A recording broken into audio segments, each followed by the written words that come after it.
사람들은 완벽한 결혼이란 게 존재한다고 착각한다. 웃기지 마라. 다 거짓말이다. 사랑, 신뢰, 약속 전부 믿고 살았는데 어느 날 아침 눈을 뜨니 모든 게 산산조각 나 있었다. 왜 나만 몰랐던 걸까? 행복 뒤에 숨은 추악한 진실. 이제 내가 입을 열 차례다. 끝까지 듣고 나면 당신도 절대 믿지 않게 될 것이다. 6개월쯤 전부터 아내 서진의 모습이 달라졌다는 걸 느끼기 시작했다. 그녀는 회사에서 매년 열리는 워크숍을 다녀온 직후였다. 이 워크숍은 팀원들끼리 유대감을 다지고 재충전하는 시간으로 보통은 활기차고 다양한 에피소드를 안고 돌아왔었다. 서진은 늘 동료들과 있었던 소소한 이야기들을 웃으며 들려줬고 때로는 감동적인 순간을 말하며 눈시울을 붉히기도 했었다. 하지만 이번엔 전혀 달랐다. 집에 돌아온 그날 이후로 그녀의 말투나 표정, 눈빛까지 어딘가 낯설게 변해 있었다. 무슨 일 있었냐고 조심스럽게 물었을 때 서진은 고개를 가로저으며 별일 없어라는 말만 반복했다. 처음엔 출장 후유 중일 거라 생각했다. 장거리 이동, 사람들과의 긴밀한 소통, 팀워크 훈련 같은 것들로 지쳐 있을 수 있다고 여겼다. 하지만 며칠이 지나도 그녀의 변화는 계속되었고 오히려 더 심해졌다. 서진은 자꾸 예민해졌고 예전엔 웃어넘기던 말에도 화를 내거나 괜한 싸움을 걸었다. 우리는 원래 싸움을 거의 하지 않는 편이었다.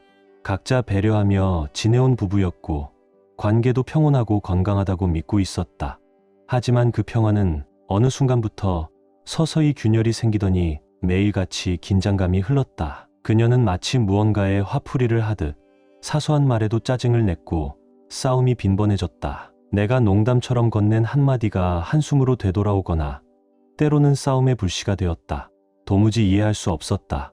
이 갑작스러운 분노와 무기력함은 어디서 온 걸까? 싸움만이 문제가 아니었다. 서진은 점점 나와 거리를 두기 시작했다. 우리는 매주 함께 커피를 마시거나 공원을 산책하는 작은 데이트 습관이 있었다. 바쁜 일상에서 벗어나 서로에게 집중하고 소소한 대화를 나누며 유대를 다지는 소중한 시간이었기에 우리 부부에게 그 시간은 의미가 깊었다. 서진은 점점 우리의 데이트 약속을 취소하기 시작했다. 처음엔 그럴 수도 있지 싶었지만 이유는 점점 말이 안 되는 쪽으로 흘러갔다. 피곤하다, 밀린 일이 많다, 심지어는 주말에도 회사 일이 쌓여서라는 말을 반복했다. 그녀의 핑계는 점점 더 얄팍해졌고 나는 불안해지기 시작했다.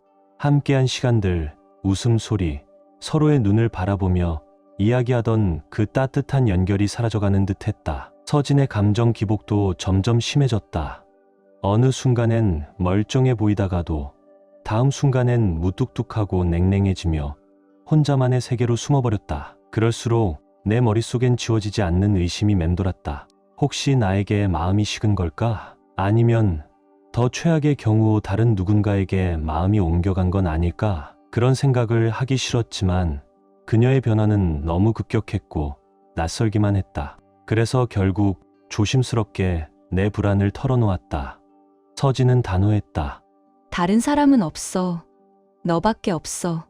그녀는 오히려 나를 몰아붙이며 내가 너무 예민하고 오해를 하고 있다며 나를 탓했다. 지금은 혼자 생각 정리가 필요한 시기라며 조금만 기다려달라고 했다. 그래서 나는 물러섰다. 억지로 다그치기보다 시간을 주는 게 더 낫다고 믿었다. 그녀가 숨을 고를 수 있는 공간만 있다면 다시 예전처럼 우리 사이가 회복될 거라 기대했다. 하지만 현실은 달랐다. 내가 거리를 둘수록 서진은 더 멀어져 갔다.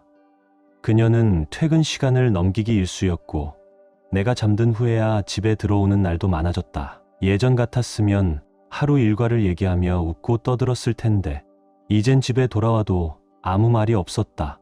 내가 조심스럽게 말을 꺼내면 그녀는 슬쩍 회피하거나 얼버무리기 일쑤였다. 그녀의 말과 행동 하나하나가 의심을 낳았다.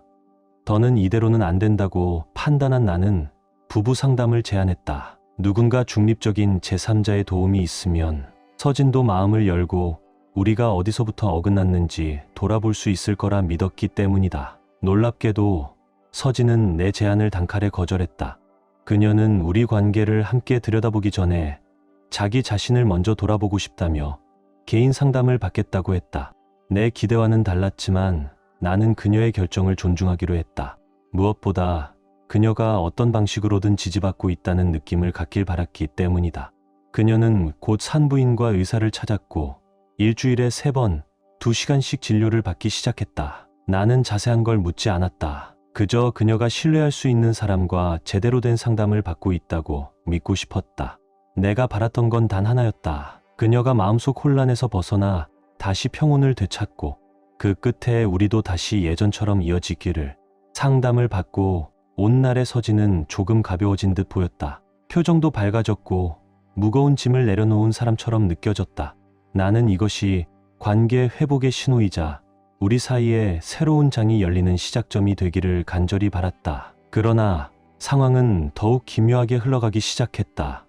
서진은 점점 집을 비우는 시간이 많아졌고 나와 아무 상의 없이 혼자 계획을 세우는 일이 늘어났다. 처음엔 가끔 저녁 약속 정도였지만 금세 거의 매주 주말마다 집에 없는 일이 반복됐다. 어디 간다는 말도 없이 나가버리고 돌아오는 건 밤늦은 시간이었다. 나는 아내가 친구들과 외출하는 걸 싫어하는 사람이 아니다. 오히려 결혼 생활 안에서도 각자의 삶이 있어야 한다고 믿는 편이었다.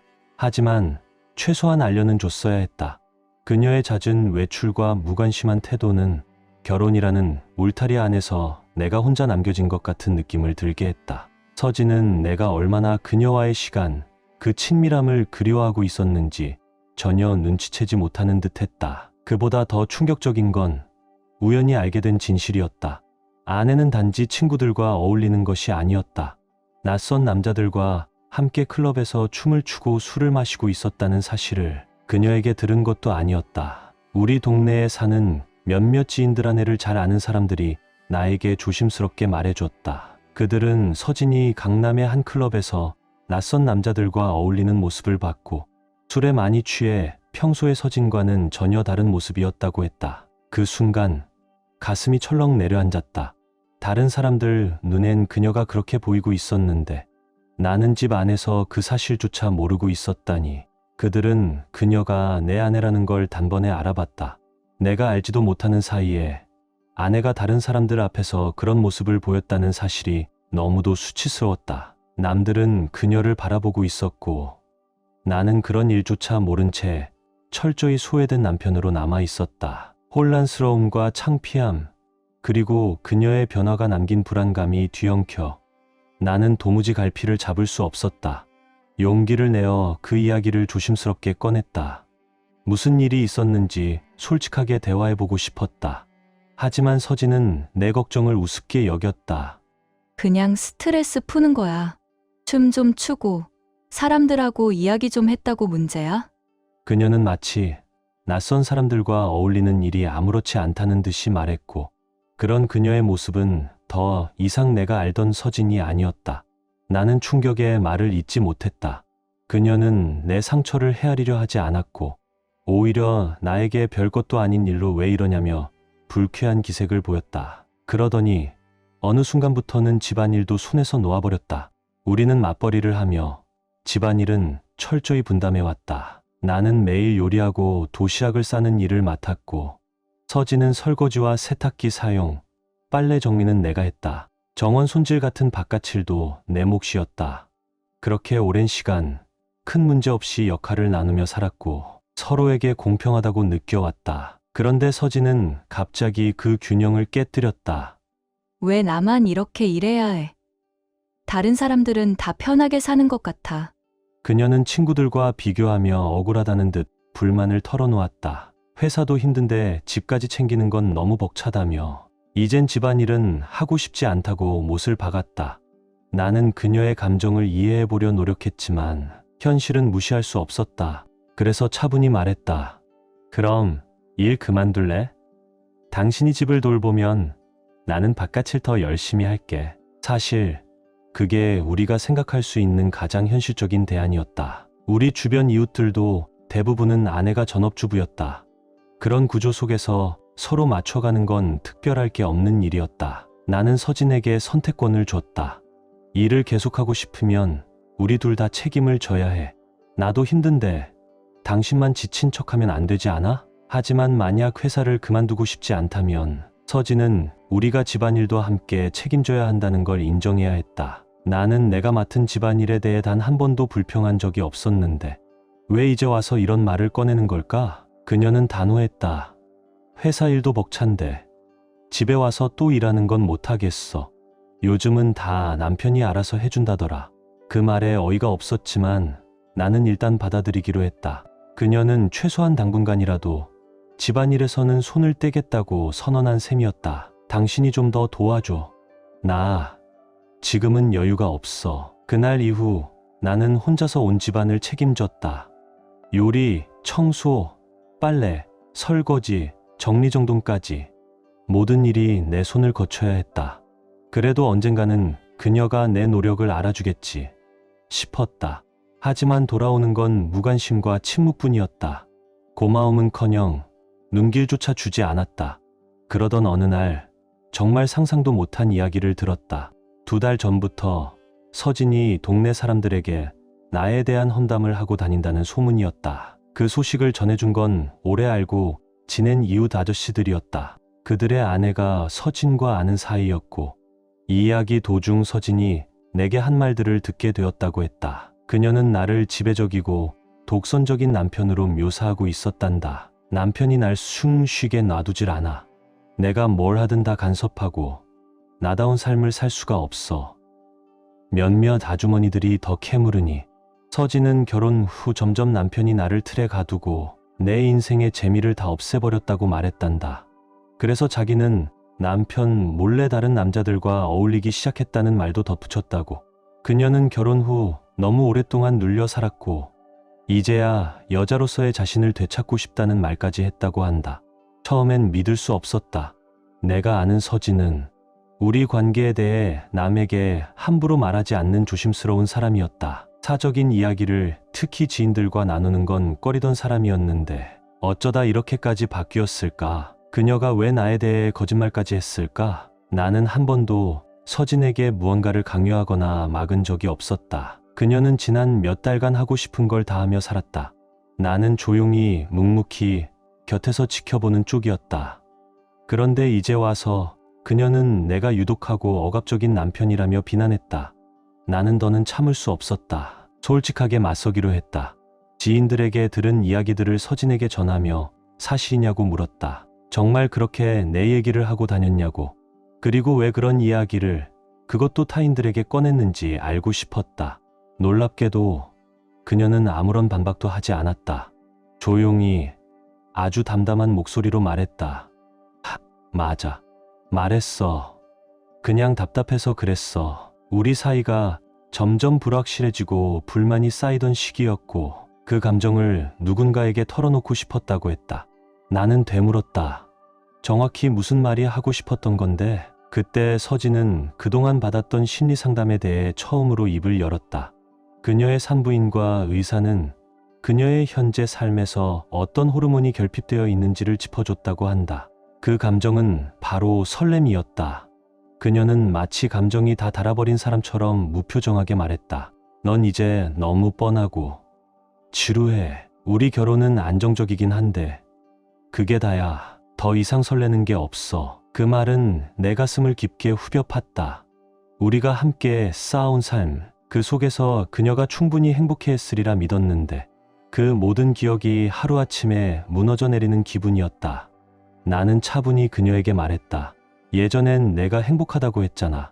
힘들 때마다 함께 견디고 기뻤을 땐 같이 웃었던 우리였잖아. 하지만 그녀는 내 말을 들으려 하지 않았다. 오히려 날 향해 말했다. 넌 과거에만 머물러 있어. 난 계속 변해왔는데 너는 그대로야. 그래서 우리가 이렇게 멀어진 거야. 내 머릿속이 복잡하게 뒤엉키기 시작했다. 그리고 마침내 단도직입적으로 물었다. 그럼 우리 결혼해서 너는 지금 뭘 원해? 서진은 잠시 머뭇거리더니 조심스럽게 입을 열었다. 나 산부인과 의사랑 얘기했는데 우리 열린 결혼을 해보는 게 어떨까 싶어. 나는 그 말을 듣고 충격을 받았다. 한참 동안 아무 말도 할 수 없었다. 그리고 겨우 입을 뗐다. 나는 열린 결혼 같은 건 절대 믿지 않아. 서진은 내가 믿지 않더라도 자신은 열린 결혼을 원한다고 단호하게 말했다. 그녀는 우리 관계를 열어두면 잃어버린 설렘을 되찾을 수 있을지도 몰라. 그리고 나 자신을 다시 발견하고 싶어 당신과 이 결혼을 유지하면서 그녀는 또 말했다. 당신이 낯선 사람과 관계 맺는 게 불편하다면 안 해도 돼. 하지만 나는 더 이상 죄책감 없이 그렇게 살고 싶어. 그 말을 듣는 순간 머릿속이 하얘졌다. 이게 무슨 말이지? 결혼한 상태에서 다른 사람들과 관계를 맺으면 어떻게 그게 우리 사이를 더 좋게 만든다는 거지? 이건 내가 상상했던 결혼이 아니었다. 서진이 상담을 받는다고 했을 때 나는 그녀가 자기 삶을 정리하고 우리 관계를 회복하려는 줄 알았다. 하지만 지금 보니 그 상담사는 오히려 그녀에게 무책임한 믿음을 부추기고 있었던 것 같았다. 나는 침착하게 말했다. 만약 내가 진짜로 이혼하고 싶다면 굳이 설렘이 필요하다는 말로 핑계를 댈 필요 없어. 정말 불만이었다면 솔직하게 말했어야지. 이런 식으로 열린 결혼이라는 단어 뒤에 숨지 말고. 그리고 덧붙였다. 차라리 깔끔하게 헤어지는 게 낫지. 결혼이라는 이름 아래 서로 다른 사람들과 만나는 건 그건 내가 받아들일 수 있는 삶이 아니야. 하지만 내 말에도 서진은 물러서지 않았다. 오히려 강하게 반박했다. 난 지금의 결혼 생활이 싫은 게 아니야. 당신은 신뢰할 수 있고 의지도 되고 나는 그런 당신을 정말 존중해. 그런데 그 예전의 설렘은 사라졌어. 그녀는 우리는 그대로 결혼을 유지하고 각자 자유롭게 외부에서 재미를 찾자고 제안했다. 그게 오히려 우릴 더 재미있게 만들지도 몰라. 당신도 새로운 삶을 느껴보면 나처럼 깨닫게 될 거야. 나는 그 자리에서 대답하지 않았다. 너무 혼란스러웠고 단번에 결정할 수 있는 문제가 아니었다. 그래서 시간이 필요하다고만 말했다. 하지만 그 후 며칠 동안 생각을 거듭하면서 나는 한 가지를 분명히 깨달았다.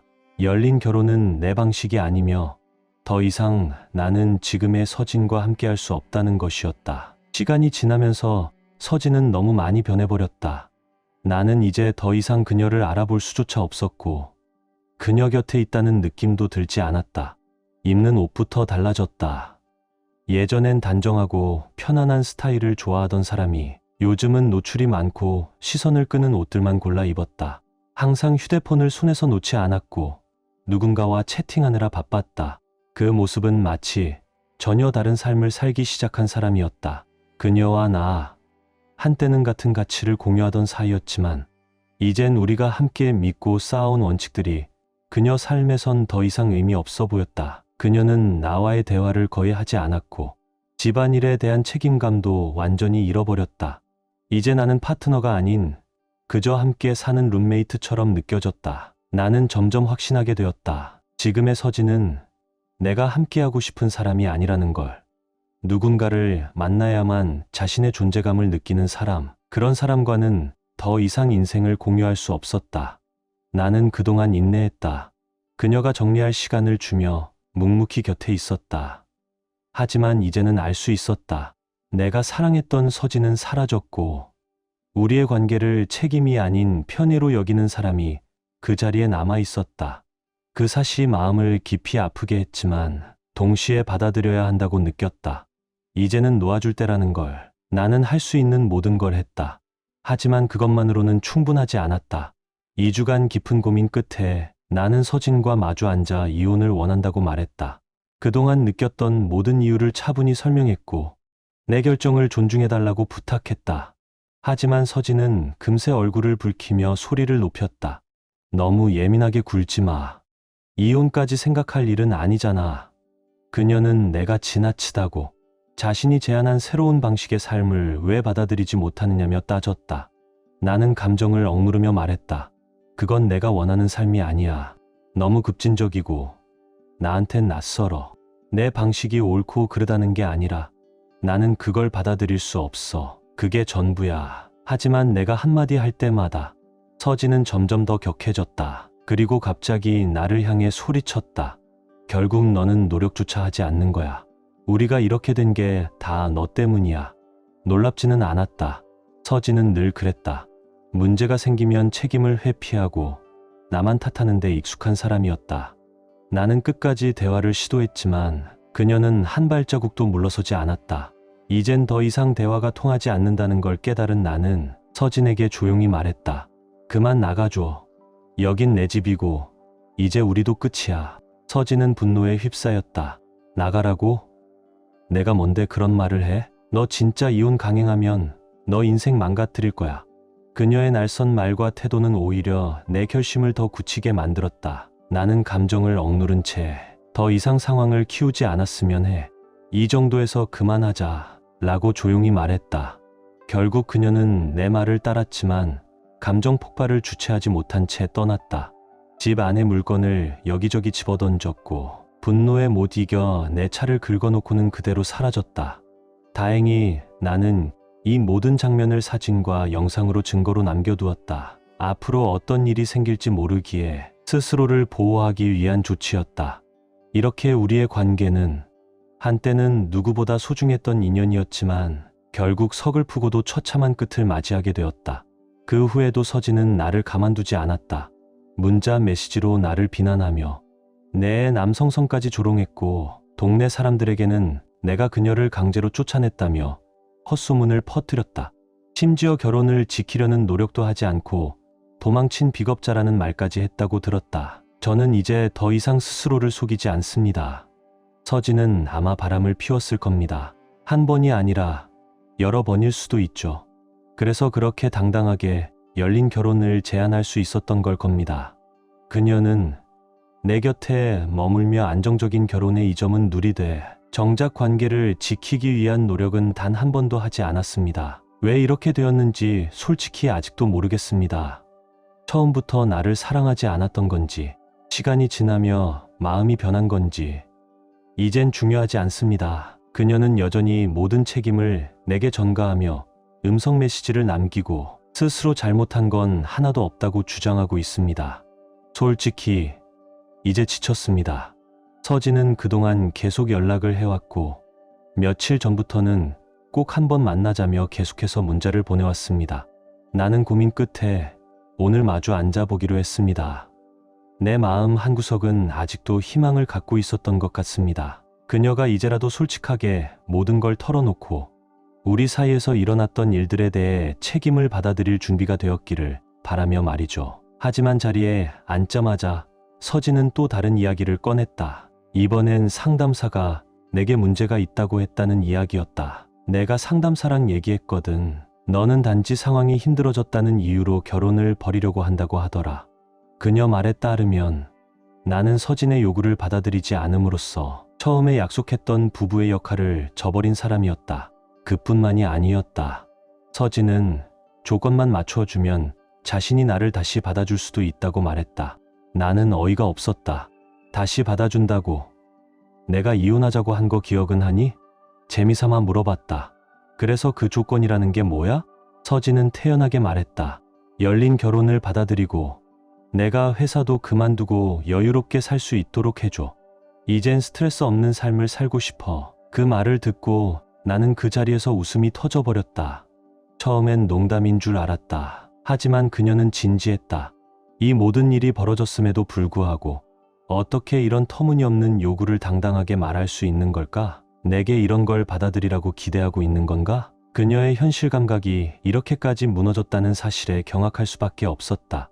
나는 단호하게 말했다. 그런 말도 안 되는 조건, 나는 절대 받아들일 수 없어. 이미 마음은 정리됐고 이 결혼도 여기까지야. 그리고 덧붙였다. 이미 변호사 상담도 끝냈고 이혼 절차 준비 중이야. 그 말을 들은 순간 서진의 얼굴이 순식간에 하얗게 질렸다. 분노에 가득 차있던 목소리는 곧 간절함으로 바뀌었다. 진짜 날 떠날 거야? 나는 조용히 고개를 끄덕였다. 더는 이 결혼 안에서 내가 남아있을 이유가 없어. 나는 현실에서 점점 멀어지는 그녀를 붙잡기 위해 너무 오랫동안 노력해왔고 이제는 나 자신이 지쳐버렸다는 걸 깨달았다. 그러자 서진은 갑자기 울음을 터뜨렸다. 나는 당황했다. 그녀가 우는 건 정말 뜻밖이었다. 왜 이렇게 반응하는 건데? 내가 이런 결과를 예상하지 못했을 리 없잖아. 그녀의 눈물을 보며 문득 의문이 들었다. 정말 이 모든 게 단순한 반항이나 욕망 때문이었을까? 혹시 그녀의 지난 몇 달간의 이상한 행동 이면에 더 깊은 무언가가 숨겨져 있었던 건 아닐까? 나는 진심으로 부탁했다. 제발 솔직하게 말해줘. 정말 무슨 일이 있었던 거야? 그리고 그제야 서진은 마침내 진실을 털어놓기 시작했다. 서진은 조용히 입을 열었다. 약 1년 전 고등학교 동창회에서 재현이라는 친구를 다시 만나게 됐다고 했다.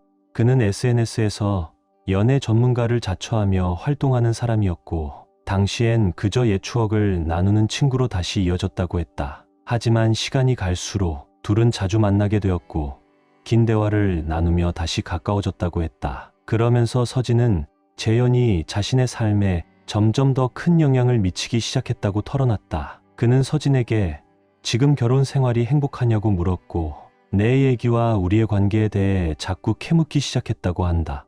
서진이 지금까지 함께한 시간들, 내 모습, 결혼 생활을 이야기할수록 재현은 우리의 결혼을 답답하고 억압적이라고 비난했다고 했다. 그는 서진에게 말했다. 넌 고등학교 때 정말 활발하고 매력적인 사람이었어. 그땐 남자친구도 많았고 누구보다 자유롭고 생기 있었지. 그리고 그 말 끝에는 늘 한마디를 덧붙였다고 한다. 지금은 예전 같지 않더라. 그 말들이 서진의 마음속 어딘가를 건드렸던 모양이다. 그녀는 나에 대한 원망을 쌓기 시작했다고 했다. 자신이 이렇게 바뀐 건 결혼 때문이고 나 때문이라고 느끼게 되었다는 것이다.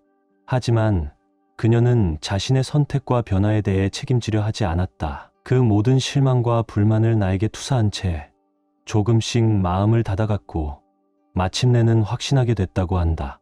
지금 이 지루한 삶이 다 당신 때문이야. 재현은 그녀에게 끊임없이 말했다고 한다. 과거의 너로 돌아가려면 더 이상 스스로를 억누르지 말고 사람들과 자유롭게 어울리고 그냥 인생을 즐겨. 그러던 중 7개월 전 회사 워크숍이 다가왔다. 재현은 그 기회를 놓치지 말라고 부추겼다고 한다. 남편도 없고 서울도 아니니까 부담도 없잖아. 그냥 좀 즐기고 와. 그리고 결국 서진은 출장 중에 누군가와 입맞춤을 했다고 고백했다. 하지만 상대의 이름은 끝까지 말해주지 않았다. 그녀는 집에 돌아온 후 깊은 죄책감에 시달렸지만 사실대로 말할 용기가 나지 않았다고 했다. 하지만 재현은 전혀 다른 반응을 보였다. 잘했어. 이제 시작이야. 이제 진짜 너로 돌아가자. 그는 그녀를 칭찬했고 그녀가 결혼이라는 틀 밖에서도 자유롭게 확장해보라고 말했다고 한다. 서진은 클럽에 가서 남자들에게 관심을 받는 것이 자신을 인정받고 존재하는 사람처럼 느끼게 해줬다고 했다. 그 시선이 짜릿했고 그 감정에 중독되기 시작했다고 털어놨다. 처음부터 자신도 이게 옳지 않다는 걸 알고 있었다고 한다. 하지만 그 기분을 멈출 수 없었다고 했다. 그래서 내가 처음으로 부부 상담을 제안했을 때 그녀는 두려웠다고 한다. 혹시라도 상담 중에 진실을 털어놓게 될까봐. 그러면 내가 그녀를 떠날까 봐 무서웠던 것이다. 그래서 서진은 상담이라는 명목으로 재현과의 만남을 계속 이어갔다. 그건 더 이상 치유가 아니라 그저 수다와 감정 배출을 위한 만남일 뿐이었다. 서진은 말했다. 나는 재현이를 전적으로 믿었어. 오래 알았고 나를 누구보다 잘 이해한다고 생각했거든. 재현의 영향력은 점점 강해졌고 서진은 그가 말하는 것들을 내면화하기 시작했다. 넌 억눌려 살지 말고 자유롭게 살아야 해. 설레지 않는 결혼을 왜 계속 유지해? 너에겐 더 많은 인생이 있어. 그런 메시지들이 서진의 마음을 사로잡았고 그 결과로 서진은 열린 결혼을 제안한 것이었다. 그녀는 내가 결국 받아들일 거라 믿었단다. 하지만 내 반응은 예상 밖이었다. 나는 그녀를 집에서 내보냈고 단호하게 선을 그었다. 그 후로 서진은 사실대로 말하고 싶었다고 했다. 하지만 재현은 그조차 막았다. 절대 사과하지 마. 지금은 내가 판을 쥐고 있어. 오히려 더 당당하게 원하는 걸 요구해. 재현은 서진에게 감정의 주도권을 놓지 말라고 압박했고 그 결과 이번 만남에서조차 그녀는 처음엔 진심이 아닌 조건만을 내세웠다. 하지만 결국 그 모든 전략은 실패로 돌아갔다. 나는 흔들리지 않았고 오히려 이혼에 대한 확신만 더 강해졌기 때문이다. 그래서 마침내 서진은 숨겨왔던 진실을 고백할 수밖에 없었다. 나 정말 미쳤던 것 같아. 그 사람 말이 맞는 줄 알았어. 그래서 내 감정도, 판단도 다 흐려졌어. 서진은 재현이 연애 전문가라는 말만 믿고 그의 말을 인생의 진리처럼 받아들였다고 고백했다. 자신의 아이를 그렇게 내버려 두고는 나중에 돈 몇 푼으로 모든 상처를 덮을 수 있다고 믿을까? 하은이에게 이건 끔찍한 깨달음이었다. 나는 알고 있었다. 그 아이는 이걸 혼자서도 충분히 넘길 수 있지만 무엇보다 시간과 거리가 필요했다. 그 아이가 준비가 되면 미정이나 나에게 먼저 다가올 거라는 걸 믿었다. 다행히도 하은이에겐 판단 없이 기댈 수 있는 사람, 바로 미정이가 되어 주었다. 하은이는 점점 우리 모두와 가까워졌고 미정의 아이들과도 자연스럽게 가족처럼 지냈다. 나는 도와주고 싶었지만 지금은 오히려 미정의 시선과 감정이 그 아이에게 더 큰 위로가 되어줄 수 있다는 걸 알았다. 그렇게 시간이 흐르고 하은이는 스스로의 결정을 안고 내게 다가왔다.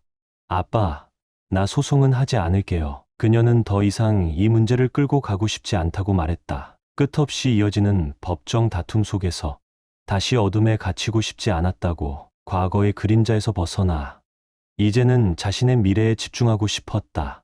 나는 그 결정이 얼마나 성숙하고 아름다운지 알고 있었지만 한편으로는 정의에 대한 갈망도 있었다. 하지만 그 아이가 이미 충분히 감당해왔다는 걸 누구보다 내가 잘 알고 있었다. 하은이는 이제 스스로의 방식으로 삶을 살아갈 준비가 되어 있었다. 그날을 기점으로 우리는 새로운 장을 열었다. 하은이는 학업에 더욱 집중했고 자신의 꿈과 목표를 향해 힘차게 나아가기 시작했다.